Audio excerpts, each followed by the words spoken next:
Muy bien, pues vamos a seguir.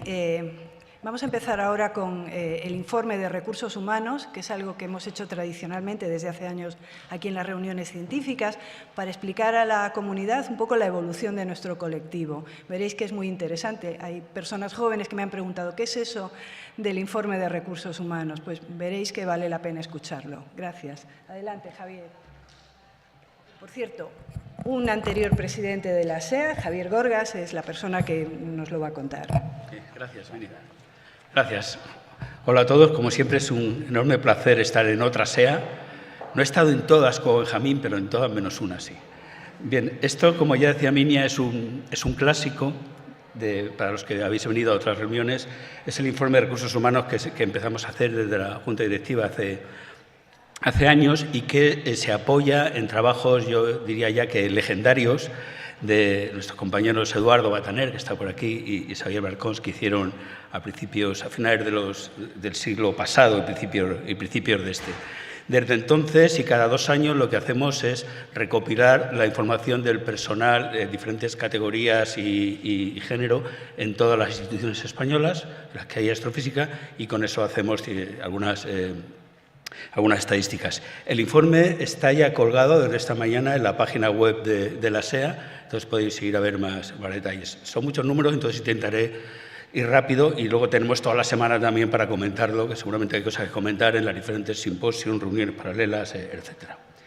Bien, en este informe recogemos datos de 45 centros, que son los centros que, si no se nos escapa ninguno, nosotros pensamos que se hace astronomía y astrofísica, son 30 universidades, 12 OPIs o organismos públicos de investigación o similares, no todos son estrictamente OPIs, pero los hemos juntado, y algunos otros como observatorios. Las universidades no son las mismas en todos los informes, algunas van cayendo o van entrando, dependiendo de las universidades pequeñas si tienen profesorado en astrofísica o no. Lo primero, por supuesto, es dar las gracias a todos los compañeros y compañeras que nos proporcionan los datos. Lo que hacemos es escribir desde la dirección de la SEA a los centros y ellos nos proporcionan los datos. Entonces, hay mucha gente sin los cuales no podríamos haber hecho esto. Bien, bueno, como se ve aquí, lo que voy a contar es primero la distribución actual de los trabajamos en astrofísica en España. Luego veremos la evolución temporal, que yo creo que es lo más interesante, 22 años de evolución temporal en la astrofísica española, y hablaremos también de distribución por género y tesis doctorales. Entonces, la distribución actual es esta. En mayo de este año, según nuestra contabilidad, somos 1.237 astrofísicos profesionales, de los cuales un 40%, 509, son plantilla, puestos permanentes, funcionarios pero con puestos permanentes, y luego un 30% de postdoc y de predocs, según nuestras cuentas.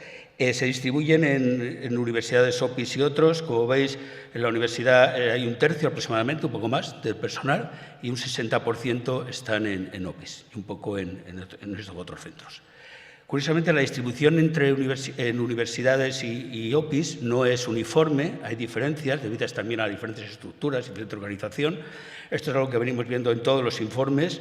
Aquí abajo a la izquierda podéis ver la distribución en universidades y en la derecha la distribución en OPIs. En universidades hay más plantilla, hay un 46% de personal de plantilla, mientras que en OPIs se baja, hay casi 10 puntos menos, un 37%, y al contrario, en postdoc y predoc pues los porcentajes son mayores en OPIs que en universidades. Aunque tengo que decir que esta diferencia entre los dos tipos de estructuras está suavizándose con el tiempo, y luego lo veremos como las universidades van subiendo unos porcentajes mientras que intentando alcanzar a las OPIs. Desde la distribución de la plantilla, aquí lo tenéis desglosado, hay una categoría que quizás no entendáis bien, que es el PL. PL se refiere a personal laboral, es decir, son puestos de plantilla fijos, pero no son funcionarios, son los contratados doctores, antiguos contratados doctores a universidades o plazas de investigadores o plaza permanente en OPIs, pero no funcionarios, ¿no? Entonces, veis catedrático de universidad un 31%, esto ha ido subiendo en los últimos años gracias a las plazas de acreditación, etcétera, y en OPIs pues un 19% de profesores de investigación, 33% investigadores, ¿cómo es? ¿Investigadores científicos? Sí, y un 27% de científicos titulares. Y ese PL que está poco a poco creciendo. Total, esto para los 509 de plantilla. En cuanto a postdocs, es que es difícil separarlo. Hay tantos contratos diferentes y fuentes de financiación diferentes que, bueno, lo que separamos es sobre todo Ramón Cajales y Juan de la Cierva. Los tenemos, creo que bien identificados. Ahora mismo, por los datos que nos han pasado, hay 35 Ramón Cajales en los centros españoles, tanto universidades como OPIs, y 23 Juan de la Cierva. Y el grueso está en esos contratos, que son 254, que, bueno, ya sabéis que vienen de diferentes convocatorias, etcétera. Nos hemos permitido echar un vistazo a la distribución por comunidades autónomas, algo que no hacíamos otros años. De aquí solo quiero destacar los números que están en las dos últimas columnas, en azul sobre todo. La comunidad autónoma donde hay más postdocs que plantilla, la única es Canarias, mientras que la comunidad autónoma donde hay más predocs, estudiantes de doctorado, que plantilla es Cataluña, ¿vale? El resto, pues, tenemos variaciones. Ahora mismo en España tenemos un promedio de 2,5 astrónomos o astrónomas por cada 100.000 habitantes, que no sé si es mucho o poco comparado con otros países europeos porque no tenemos las estadísticas, pero esto ha subido bastante. Hace 2 años el promedio estaba en 2,3, creo. Hemos subido a 2,5. Los datos desglosados por comunidades autónomas y por centros, por supuesto, lo tenemos, y lo que vamos a hacer es enviar a los directores de los centros y las personas que nos han proporcionado los datos un análisis más exhaustivo de qué pasa en cada uno de los datos que tenemos para cada uno de los centros, ¿no? Por si pueden ser de ayuda, aunque ellos es porque ya lo saben. Lo mandaremos en breve, en cuanto lo tengamos, con muchos más detalles, por lo menos para los centros grandes, ¿no? Una cosa que hacemos desde hace 2 años es contabilizar también el personal de apoyo, es decir, personas dedicadas a gestión de proyecto, apoyo técnico en informática o en ingeniería, divulgación científica, etcétera. Llevamos 2 años haciéndolo y creemos que los resultados son interesantes. Ahora mismo hay 594 profesionales trabajando, que no son astrofísicos, ni se dedican directamente a la astrofísica, trabajando en nuestro sector, lo cual pues, nos está diciendo que estamos dando trabajo a 594 profesionales de trabajo muy bien cualificados, etc. Es algo que yo creo que también tiene que potenciar a nuestra comunidad. Es decir, casi por cada 2 astrofísicos hay una persona de personal de apoyo ahora mismo. Como podéis ver claramente aquí, llama la atención que la distribución no sea igual en universidades que en OPIs. En universidades solo hay un 10% de personal de apoyo respecto a astrónomos, en OPIs 63%. Fijaros que, por ejemplo, en divulgación y difusión científica, en todas las universidades españolas hay una persona, nada más. Lógicamente, las estructuras de la universidad son muy estrictas y es muy difícil contratar a alguien para esto. A lo mejor hay el que hace divulgación en el rectorado de la universidad a nivel general, pero no para astrofísica directamente. Sin embargo, en los OPIs sí que es más normal tener unidades de cultura científica más dedicadas a la divulgación, ¿vale? Otra cosa que incluyo aquí también es el estudio de género para estos datos. En todas mis gráficas, la gráfica de abajo a la derecha, morado siempre se refiere a hombres y naranja a mujeres, ¿vale?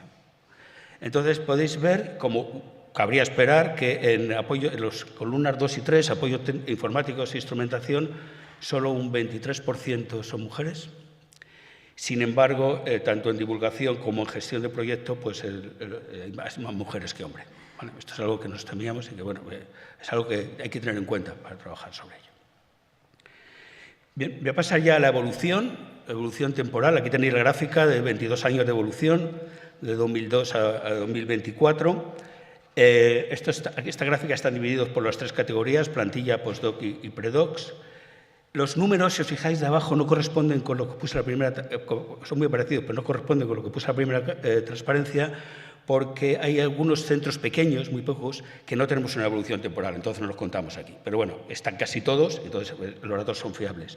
Como veis, en el último bienio, arriba a la derecha, hemos crecido un 13,6%, de forma no uniforme, sino bastante diferente para las diferentes categorías. Un 12% de crecimiento en plantilla, veis la línea azul como lentamente pero consistentemente ha ido creciendo en los 20 años, ¿vale? Prácticamente muy poco en postdocs, La línea verde de postdoc es más quebrada, veis que va arriba y para abajo, depende de muchas otras cosas, depende de los planes, de los diferentes centros, de las convocatorias, de lo que un centro sea de excelencia o no, etc. Y luego en predocs hemos tenido un 32% de aumento en 2 años. Tenemos un 30% más de estudiantes de doctorado que hace 2 años. Bueno, interesante. En cuanto a la crecida en unos tipos de centros y otros, el crecimiento ha sido más acusado, como veis, en universidades. En universidades ha crecido un 20%, en OPIs un 11% en estos años. Las universidades han tenido un buen bienio, ya veremos en el futuro, depende de qué universidad, pero a lo mejor no es tan bueno. Aquí podemos ver un poco más detallado la evolución solo en los últimos 10 años de plantilla, postdoc y predoc, y abajo están divididos entre universidades y OPIs, no lo veréis, pero las barras rayadas de la izquierda son universidades, las de color continuo de abajo son OPIs. Entonces, por ejemplo, podéis ver, luego lo vamos a ver mejor de transparencia, pero abajo a la izquierda se puede ver cómo la subida de la plantilla ha sido fundamentalmente en OPIs, no en universidades. ¿Vale? En universidades, pues, la plantilla depende sobre todo de las políticas de estabilización de doctores y de reposición de jubilaciones. Y eso pues, ha llevado a que no haya cambiado mucho. Sin embargo, en las gráficas del centro, para los postdoc, abajo, podéis ver que, al contrario de lo que ocurre para la plantilla, en universidades estamos creciendo rápidamente en postdocs, y en OPIs no tanto. De hecho, ha habido una pequeña disminución en los últimos 2 años. ¿Vale? Y ahora lo vamos a ver después, las gráficas. En las gráficas de la derecha, pues la subida en predocs es general. Ese 30% de aumento está ocurriendo en todos los sitios. Aquí lo tenéis, lo vemos bien separado por universidades y OPIs. Universidades a la izquierda, veis lo que os decía antes, la subida también en plantilla, pero lenta, y la rápida subida tanto en postdocs como en predocs. En la derecha, en OPIs, veis que aunque está subiendo muy rápido todo, en postdocs no tanto, ¿no? Esto, como ya digo, es algo coyuntural que depende de si un centro es centro de excelencia o no lo es, si entra o sale, cuando saca sus plazas postdoctorales, etc. O sea, yo no me preocuparía por esa ligera bajada de los 2 últimos años, seguro que se va recuperando, ¿no? Pienso. Esto nos dice los porcentajes de postdoc y predoc. Veis arriba a la derecha lo que os decía antes de la evolución de la plantilla. La línea punteada son los OPIs, la línea con segmentos es las universidades, entonces ese aumento de plantilla está en OPIs sobre todo. Y abajo veis los porcentajes entre postdoc plantilla y predoc plantilla. La línea que está por abajo, la línea verde, es la de las universidades. La de arriba es las OPIs, entonces veis abajo a la izquierda cómo en los últimos años en universidades se están acercando en estos porcentajes a los OPIs, mientras que en la derecha veis cómo esa subida de predocs es general. Me gusta ver esta gráfica. Esta gráfica nos dice el porcentaje de predocs frente a porcentaje de estudiantes de doctorado frente a potenciales directores de tesis, ¿vale? Plantilla más postdocs.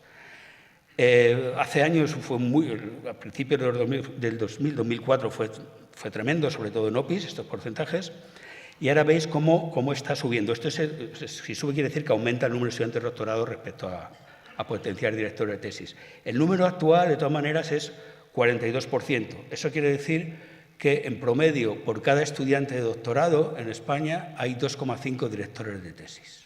¿Vale? Pensar si eso es bueno o eso es malo. Quizás es un número muy alto, no lo sé. También el sistema tiene que absorber a todos esos estudiantes que van a presentar su tesis. Bien, voy a pasar bueno, esto es otra vez las comunidades, rápidamente. La explosión en Valencia en los últimos 4 años, subidas muy fuertes también en Andalucía, en Cataluña, y una subida más lenta, pero muy continuada en el tiempo en Madrid y en Canarias, como veis. Respecto a género, el 31% de los astrofísicos españoles son mujeres, y esto, como uno podía esperar, pues no se distribuye igual dependiendo de la categoría. En plantilla hay un 26% de mujeres, en postdoc y predocs alrededor del 33-34%. Acordaros de ese número, 34%, porque es el número clave, yo creo, en la situación actual. Abajo veis que ocurre algo curioso, y lo hemos visto en todos los informes que hemos hecho a lo largo de los años, y es que las universidades tienden a tener más mujeres en plantilla que los OPIs. Siempre ocurre. 28% frente a 23%. Esto es significativo, los números son grandes. Sin embargo, en postdocs, los OPIs tienen más mujeres que las universidades. 39% en OPIs, 28% en universidades. No lo sé por qué. Si a alguien se le ocurre por qué ocurre esto, pues que nos lo diga, ¿no? Nunca le hemos dado vuelta y yo no sé a qué ocurre. Sin embargo, los predocs están igual, ese 33-34%. La distribución de la plantilla por género, pues aquí vemos el efecto tijera tan conocido. En universidades el 17% son catedráticas, y mientras que el 30% son titulares de universidad, el 34% personal laboral, ¿no? Hay 12 catedráticas solo en España. En los OPIs solo un 17% son profesoras de investigación. Cuando hicimos el primer informe había una profesora de investigación en España. Está por aquí, por cierto. Y bueno, y luego va cambiando, ¿no? 29-24%. Esto es el efecto que ya bien conocido y que habría que suavizar, obviamente. Por comunidades, bueno, la dejo puesta, no quiero decir mucho, solo unos numeritos rojos por ahí, ¿vale? En cuanto a comunidades que tienen un porcentaje pequeño de mujeres en total, y han mejorado bastante en los últimos años, tengo que decirlo, y otras comunidades que tienen también un porcentaje pequeño en plantilla, ¿vale? A veces muy pequeño. Esto, bueno, espero que se tome nota. Esta gráfica es importante, que es la evolución del porcentaje de mujeres a lo largo de estos 22 años. En la línea discontinua negra es el total, y podéis ver que en el último bienio hemos subido 4 puntos, de un 27 a un 31%. Era mucho peor en el pasado. Fijaros en la subida continua en plantilla, ¿no? Desde 2002 hasta ahora ha habido una subida prácticamente constante, del 17% al 26% ahora, y sigue aumentando, ¿no? Muy, muy lentamente. No sé cuántos cientos de años habrá que esperar para que esto llegue al 50%, pero la subida está. Sin embargo, en verde y en rojo veis los movimientos en predocs y en postdoc, y bueno, estábamos bastante preocupados, sobre todo porque en predocs desde el 2016 había habido una bajada año tras año. En postdoc no había ido tampoco nada bien, y bueno, este año han subido. Estamos en ese 34-33% que os decía antes, y que yo creo que es el número clave que representa el porcentaje de mujeres no en plantilla en la astrofísica actual. Que luego veréis que ese número vuelve a salir dentro de un momento otra vez. ¿Vale? Es decir, buenas noticias, pero se va a consolidar esa subida. Yo creo que en plantilla probablemente sí, pero en postdoc y predoc yo creo que se va a estabilizar. Ahora veréis por qué. Voy a pasar ya por último a las tesis. Desde tesis en astrofísica, no contamos tesis en astronomía de posición de los años de hace 100 años, etcétera, que las hay, ¿vale? Tesis en astrofísica contabilizamos 1.294 tesis en 28 universidades. En la página web de la SEA podéis verlas. No sé si están metidas todas las últimas, si nos están metiendo. Y aquí veis la evolución. Hubo un pico muy fuerte alrededor de 2014, también coincidiendo con un cambio de normativa que obligó a mucha gente a presentar la tesis en ese momento. Y desde entonces, pues, nos ha pintado muy bien. Este año 2013 se han presentado 38 tesis. Estamos preocupados también porque esto que se mejoró en los últimos años, número de tesis por bienio. Desde el 14-15 han ido disminuyendo el número de tesis y ahora tenemos un pequeño repunte, ya en 22-23, que esperemos que se consolide. Aquí está la distribución por universidades, luego lo podéis ver más despacio en el informe de la página web. Se van incorporando universidades nuevas, que antes no habían leído tesis en astrofísica y ya las están leyendo, y bueno, la universidad claramente con más tesis, como podéis imaginar, la Universidad de La Laguna, seguida por Complutense, Barcelona y Granada. Y distribución por género de las tesis. De esas 1.294 tesis, el 32% fueron leídas por mujeres, en todo el histórico. En los últimos 10 años, el porcentaje ha sido del 34%. En el último bienio, el porcentaje ha vuelto a ser del 34%. Abajo a la derecha veis la línea continua marca ese porcentaje, el 32%, y veis que, bueno, este último año, 2023, lo hemos superado, pero el 22 no.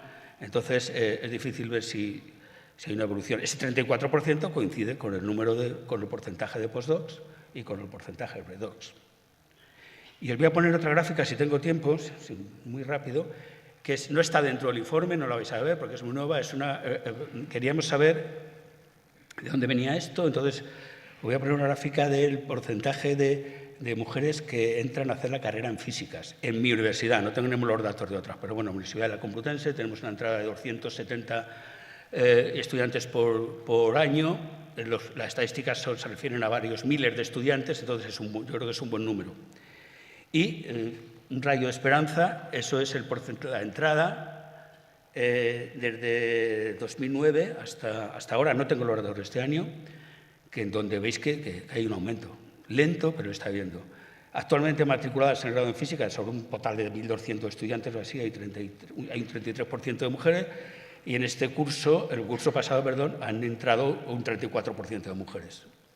¿Por qué digo entonces que no iba a cambiar en el futuro esto mucho? Porque ese 34% de mujeres que han entrado en física, pues dará lugar más o menos a un 34% de tesis, que dará lugar a un 34% de postdocs. Bueno, habrá variaciones, pero estamos ahí. Mientras que esto no suba mucho más, mientras que no haya más mujeres entrando en las carreras científicas, poco físicas, también podría poner matemáticas o similares, pues difícilmente vamos a cambiar los números de la parte de arriba, ¿no? Y nada. Muchas gracias. Lo vamos comentando todo durante esta semana, si queréis.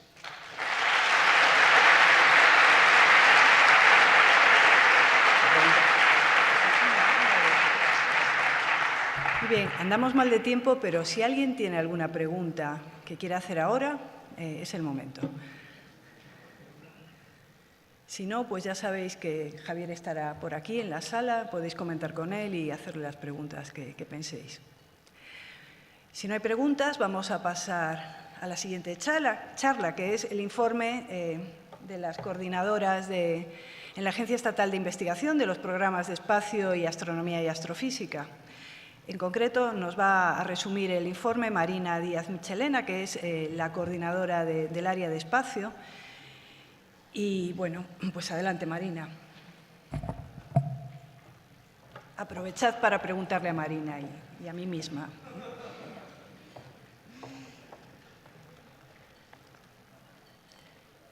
Pues muchas gracias, Minia. Buenos días. Efectivamente, estoy aquí en representación de la Agencia Estatal de Investigación y, en particular, las dos subáreas de Astronomía y Astrofísica e Investigación Espacial. Con esta estructura, la Agencia Estatal de Investigación pertenece al Ministerio de Ciencia, Innovación y Universidades y bueno, es el agente financiador del Plan Estatal de Investigación Científica, Tecnológica y de Innovación. Nosotros casi siempre trabajamos con la División de Coordinación, Evaluación y Seguimiento Técnico. Y alguien me ha dicho que esto había que encenderlo. Bueno.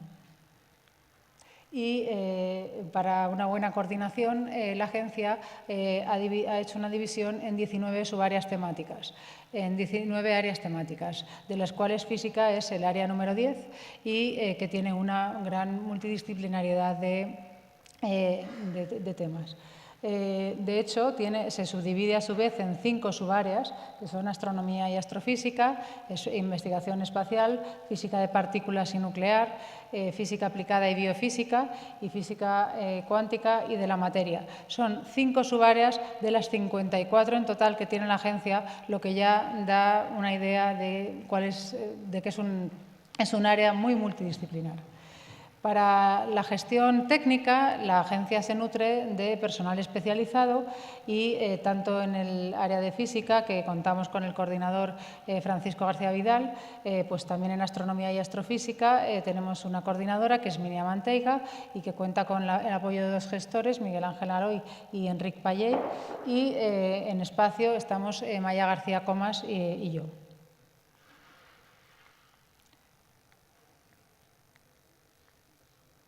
A lo mejor lo he apagado. Ahora. ¿Qué se hace? Bueno, las convocatorias que se llevan desde la Agencia Estatal de Investigación son muy variadas y van desde recursos humanos, investigación y desarrollo experimental, transferencia y colaboración, innovación e infraestructuras. ¿Y cuál es el papel que tenemos nosotros? Pues una vez que, bueno, primero orientar a la que se hacen las propuestas para la convocatoria en concreto. Y una vez que se cierra la convocatoria, pues nos llegan las propuestas, se hace una primera prelectura, se ve si están bien clasificadas o hay que hacer alguna modificación dentro de subáreas o fuera del área.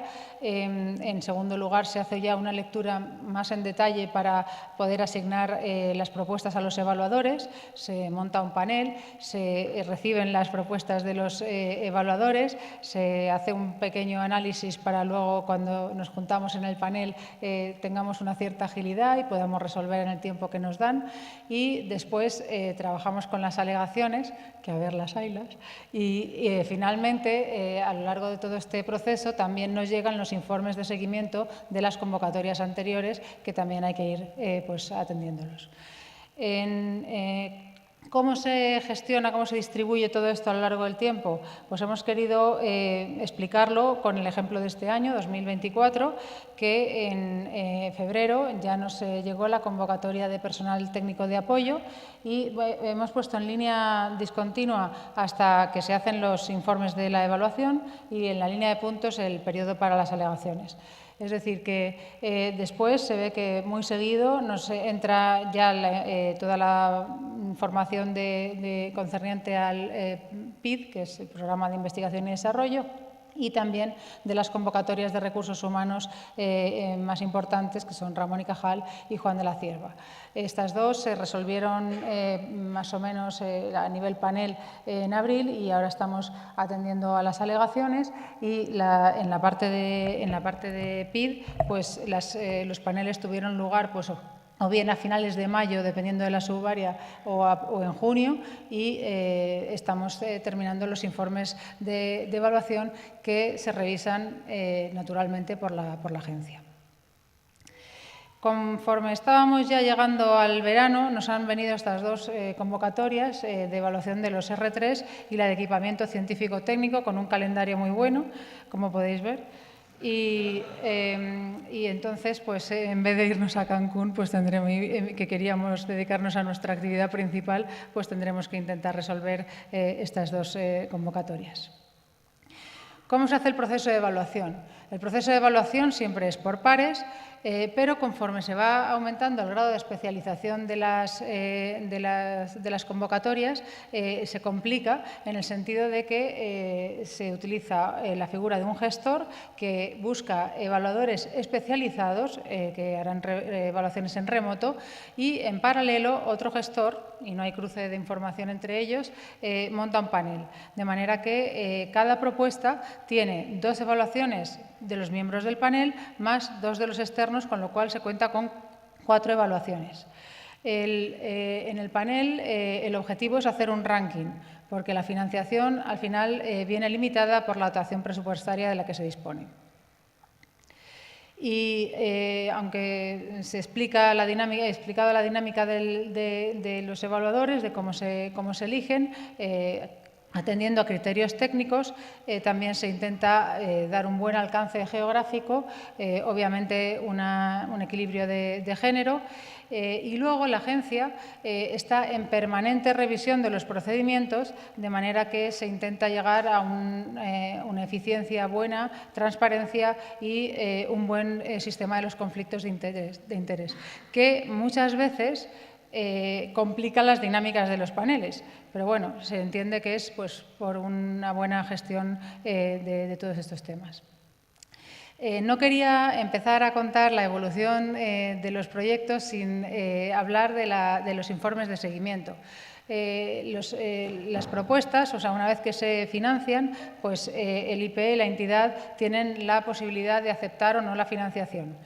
Normalmente llega financiación recortada, no se financia lo que se solicita, sino algo o mucho menos, y eso pues, en ocasiones da lugar a que se vea en los informes de seguimiento que se ha desatendido algunos de los objetivos. Eso no puede ser porque las propuestas están sujetas a la Ley de Contratos del Estado, es decir, que cuando uno acepta la financiación se compromete a abordar todos los objetivos. Como estamos trabajando en I+D, sí se entiende que haya una modulación del grado de cumplimiento, pero no se pueden descartar objetivos.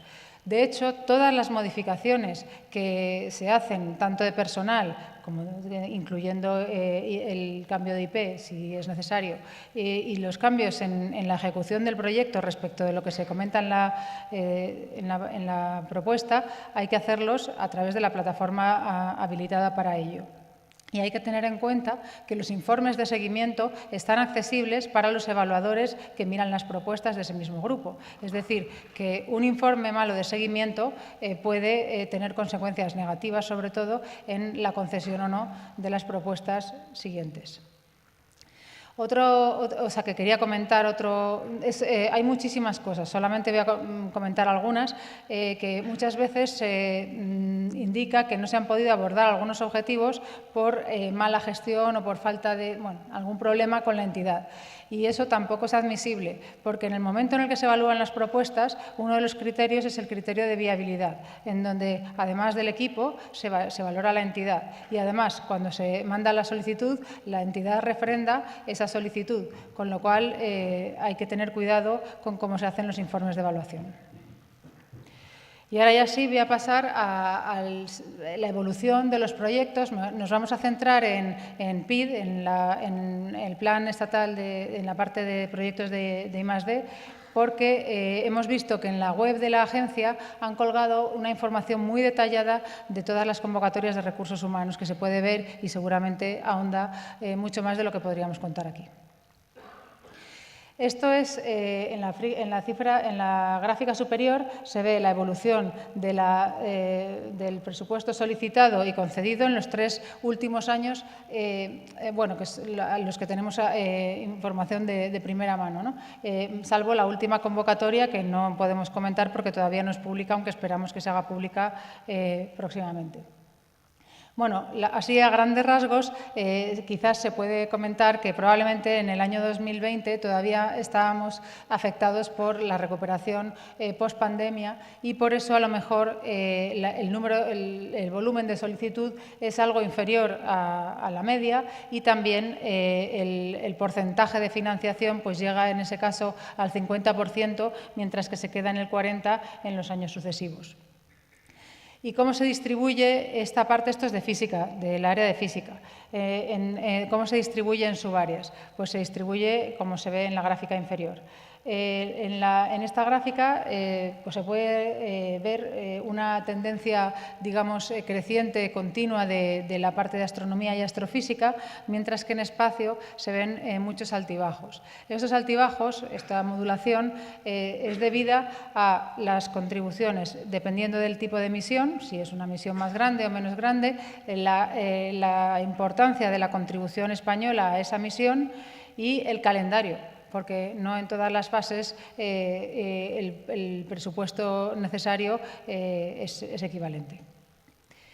Y luego la última en cuanto a porcentajes dentro de las subáreas, quizá también destacar que en física los 2 primeros años, que son 2020 y 2021, tenían 4 subáreas, mientras que ya en 2022 se escindió la subárea de física y física aplicada en 2, que es física aplicada y biofísica y física cuántica y de la materia. Pero los porcentajes se han mantenido a lo largo de estos 3 años. Es decir, normalmente el conjunto de astronomía y astrofísica más espacio suman el 40%, mientras que las otras 2 son el 60%, más o menos el 30% cada una, y FAB y FCM han mantenido más o menos ese 15% en este año 2022. Otro aspecto es que con los proyectos de I+D se puede acceder a contratos de formación de personal investigador y en este caso se ha visto una evolución creciente de 20 a 25% en estos 3 años en cuanto a la concesión de contratos de formación de personal investigador. Y las temáticas. Bueno, pues igual que pasa en física, las temáticas de estas subáreas son muy variadas, muy variadas. Esto no pretende ser una clasificación rigurosa, sino un poco dar a entender qué cantidad de temas se pueden abordar en la convocatoria. En este caso es la subárea de Haya. Y en espacio tenemos otra singularidad adicional, y es que en espacio se piden las contribuciones a misiones. Las contribuciones a misiones al final son compromisos internacionales que se adquieren y que obviamente en una buena medida hay que mantener. Entonces, por año, pues teníamos una contribución, en este año, en 2020, por ejemplo, teníamos una contribución muy importante a ExoMars. En ese momento, ExoMars todavía mantenía la contribución del rover y del lander. Y en este caso se pidieron pues, tanto para el rover para las medidas de Raman como en el lander las investigaciones atmosféricas y el entorno y la medida del entorno magnético. Y luego Athena para la medida del universo caliente y energético que también pidió en este año. En cuanto a las contribuciones con otras agencias, pues en esta convocatoria se financió la misión HERT, que es un experimento para la medida de rayos cósmicos altamente energéticos, para la comprensión indirecta de la materia oscura y para colocar en la Estación Espacial China, y luego el World Space Observatory, que se consideraba como la sucesión del Hubble para observación en el ultravioleta.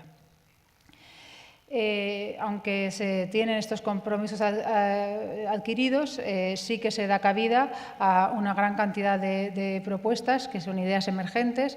En esta convocatoria pues, entraron proyectos de observación de la Tierra, fluidos combustibles, dinámica orbital, etcétera, etcétera, entre otros. No están todos.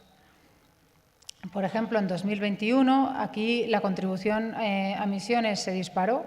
Y teníamos la contribución Ariel para ver la química de los planetas lejanos del Sistema Solar, otra vez ExoMars y Athena, Comet Interceptor para la medida de materia primigenia de un cometa al hacer un flyby, y luego Envision para tener un conocimiento integral de Venus desde el núcleo hasta la atmósfera.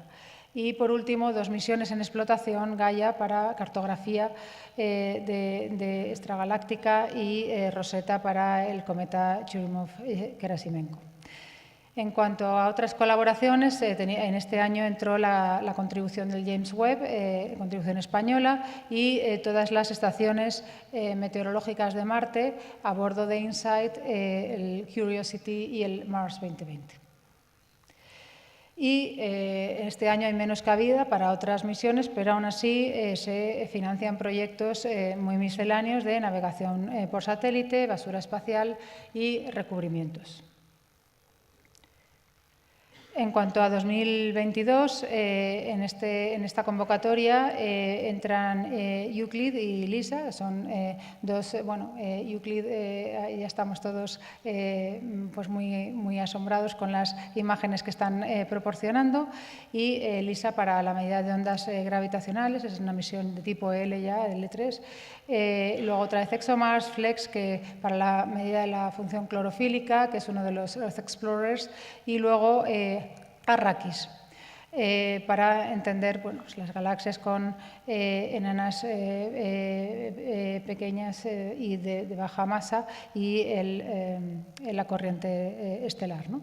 Y en contribuciones externas, pues el experimento AMS, también para la medida de rayos cósmicos altamente energéticos, ASIM y TOTEM para la medida de fenómenos electromagnéticos en la atmósfera, asociadas a tormentas y todo esto, y otra vez Mars, el James Webb y Lightbird. Lightbird, que es una misión muy vanguardista que pretende verificar la inflación cósmica del universo a través de la medida de polarización del fondo cósmico de microondas. Y otra vez se ve que hay una gran dispersión y diversidad de proyectos. Quería comentar en este caso uno que nos vino sobre la psicología de los astronautas para dar a entender que es que verdaderamente es muy miscelánea la subárea. En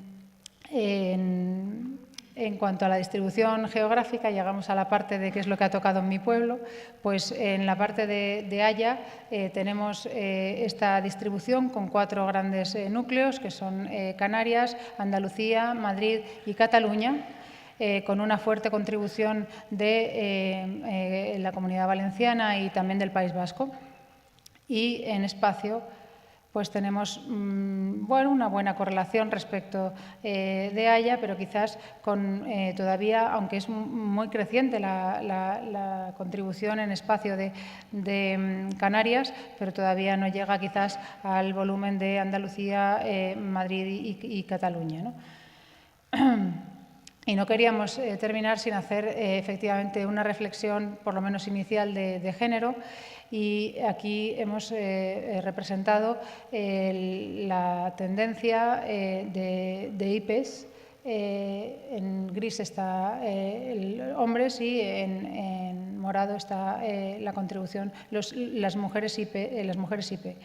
Y se ve que, bueno, pues que verdaderamente es muy inferior y en todo físicas no llega, vamos, es el 20%.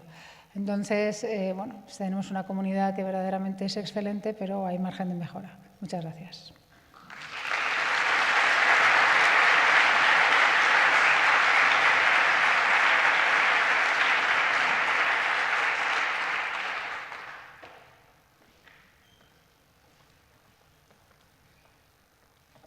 Seguramente tenéis muchas preguntas, seguramente, pero andamos un poquito mal de tiempo. ¿Hay alguien que quiera hacer alguna pregunta cortita y concreta a Marina o a mí? Por allí veo un micrófono.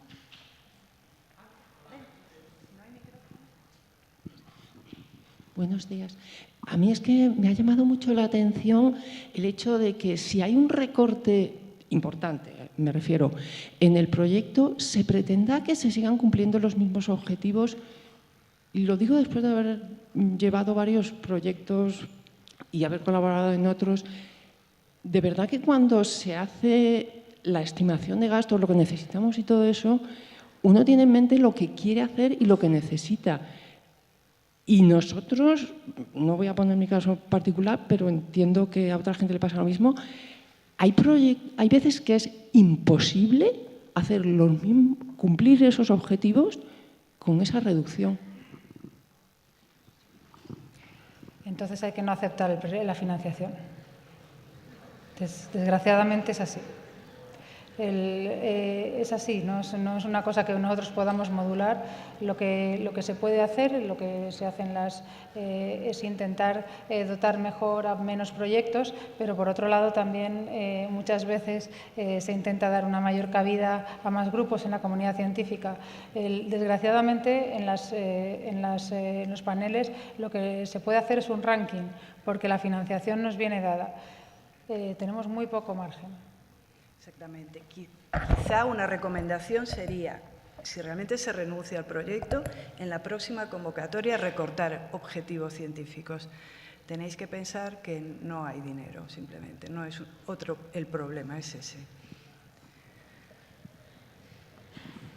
Pues perdón, solo un breve comentario.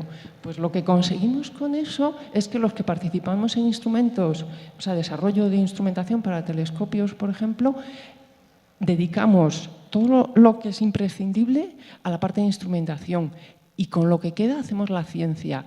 Cuando recortamos de la ciencia que hacemos en España hecha con instrumentos internacionales, lo que estamos haciendo es pagarle los instrumentos a los otros países. Totalmente de acuerdo, es un problema. Estamos intentando desde hace años que haya una convocatoria específica para instrumentación. Seguimos en ello, es nuestro objetivo y por ahí iría ese problema enfocado. Ahora mismo el enfoque que tenemos es proyectos o bien de espacio o bien de astrofísica, donde se puede financiar una parte pequeña. Tenéis que pensar que no podéis pedir 4 ingenieros cuando el número de investigadores en el equipo de investigación es corto. O sea, intentamos repartir el dinero, porque las propuestas en general son de muy buena calidad, ¿no? Y el problema es este. Entonces, sí. No, ahondar en lo que está diciendo Minia. Es verdad que estamos en una época de transición, entonces yo imagino que el miércoles o el jueves la Agencia Espacial Española, que retomará toda la parte de instrumentación y toda la parte de hardware de las contribuciones que actualmente están en espacio, se van a transferir allá. No a Haya, sino allá. y entonces se podrán resolver parcialmente, no sé si completamente, ojalá, todos estos problemas. Verdaderamente es una queja que conocemos, que es que también es nuestro negocio, o sea, que nos lo sufrimos igualmente y no está bien. No está bien resuelta, pero vamos, hemos venido aquí a informar y solo podemos informar de lo que conocemos.